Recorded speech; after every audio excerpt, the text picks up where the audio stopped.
गृह मंत्री अमित शाह ने रविवार को उत्तर 24 परगना जिले के पेट्रापोल यात्री टर्मिनल भवन और मैत्री द्वार का उद्घाटन किया। इसके बाद उन्होंने लोगों को संबोधित करते हुए राज्य में घुसपैठ की समस्या पर चिंता जाहिर की। उन्होंने कहा कि बंगाल की जनता 2026 में परिवर्तन लाए। हम तभी राहत की सांस लेंगे जब हम सत्ता में आने पर घुसपैठ रोकेंगे। केंद्रीय गृह मंत्री अमित शाह ने रविवार को उत्तर 24 परगना जिले के पेट्रापोल यात्री टर्मिनल भवन और मैत्री द्वार के उद्घाटन करते ही घुसपैठ को लेकर सख्त संदेश दिए। उन्होंने कहा कि अगर भाजपा बंगाल में सत्ता में आई तो घुसपैठ रोक देंगे।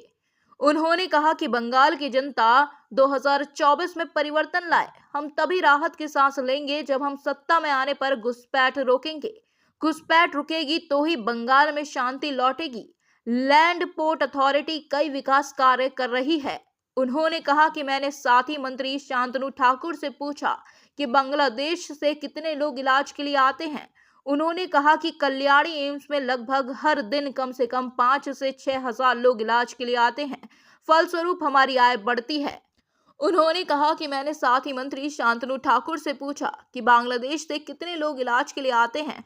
उन्होंने कहा कि कल्याणी एम्स में लगभग हर दिन कम से कम 5 से 6 हजार लोग इलाज के लिए आते हैं। फलस्वरूप हमारी आय बढ़ती है।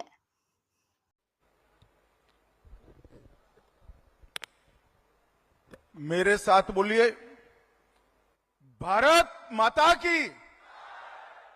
अरे भाई, क्या आवाज को हो गए आपकी? ऐसी आवाज होती है क्या? कलकत्ते तक आवाज जानी चाहिए। दोनों हाथ उठाइए मेरे साथ, अंत तक सभी लोग हाथ उठाए जरा।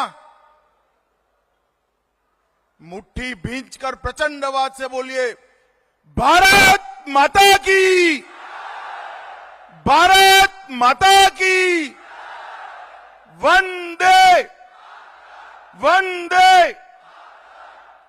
मंच पर उपस्थित श्रीमान शांतनु ठाकुर जी, अरे जोर से ताली बजाओ शांतनु जी के लिए।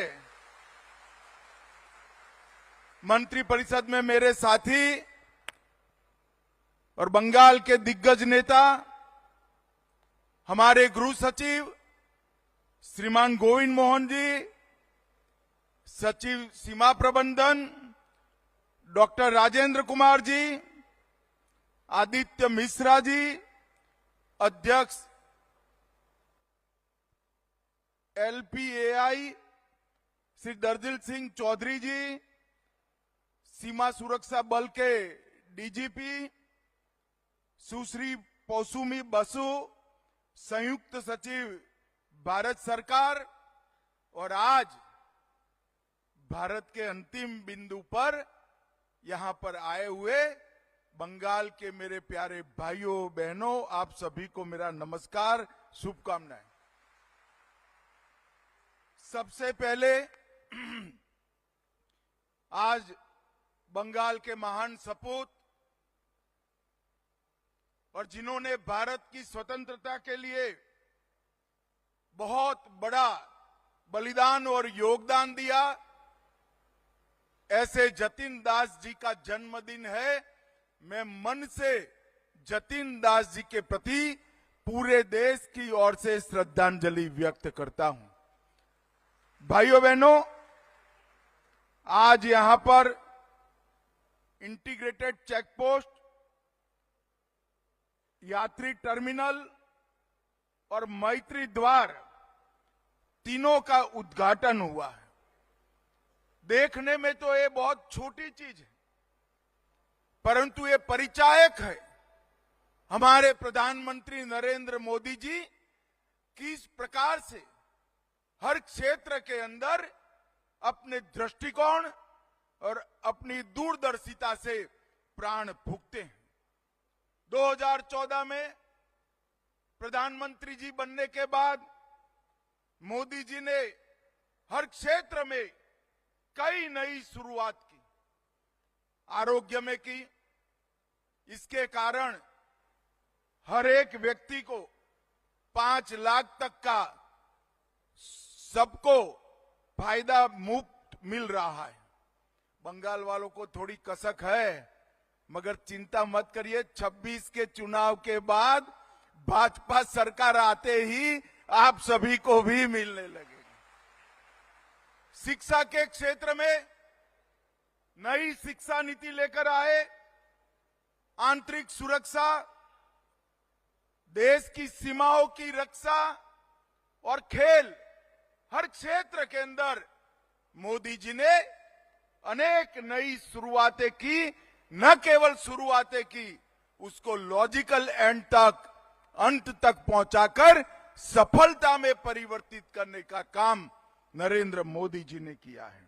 और आज भारतीय लैंड पोर्ट अथॉरिटी, एक देखने में शुष्क टाइप का डिपार्टमेंट, वो देश के विकास के अंदर हमारे पड़ोसियों के से संबंध को बेहतर बनाने के अंदर भाषा, संस्कृति और साहित्य के बेहतर आदान प्रदान के अंदर कितना बड़ा योगदान कर सकता है, इसका उदाहरण हमारे लैंड पोर्ट अथॉरिटी का ये 10 साल में जो विकास हुआ है।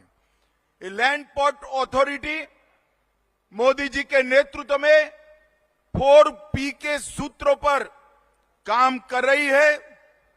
प्रॉस्पेरिटी, पीस, पार्टनरशिप और प्रोग्रेस।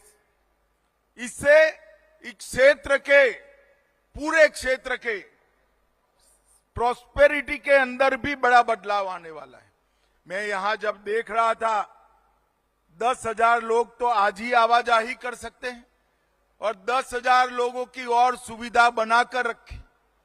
तो मैंने शांतनु जी को पूछा कितने सारे लोग आते हैं, तो उन्होंने कहा साहब कम से कम 5 से 6,000 लोग बांग्लादेश से इलाज करने के लिए कल्याणी एम्स में हर रोज आते हैं और इससे हमारे क्षेत्र की रोजगारी में बड़ा बढ़ावा होता है। यहां पर शांति की स्थापना में भी ये लैंड पोर्ट अथॉरिटी का इनिशिएटिव बहुत बड़ा योगदान करेगा। जब कानूनी आवाजाही की व्यवस्था न हो तब आवाजाही अवैध रूप से होती है, और जब अवैध रूप से आवाजाही के रास्ते खुलते हैं, वो बंगाल की, भारत की शांति को बहुत क्षति पहुंचाते हैं। मैं आज बंगाल की जनता को कहकर जाता हूं, 26 में परिवर्तन कर दीजिए, इस घुसपैठ को हम पूर्णतया रोककर दम लेने वाले हैं। और शांति बंगाल में तभी हो सकती है जब एक घुसपैठ रुक जाए। पार्टनरशिप भी इससे बढ़ेगी। बांग्लादेश और भारत, भूटान और भारत, नेपाल और भारत, म्यांमार और भारत, ये सभी हमारे सीमा पर बसे हमारे देशों के साथ संस्कृति, भाषा,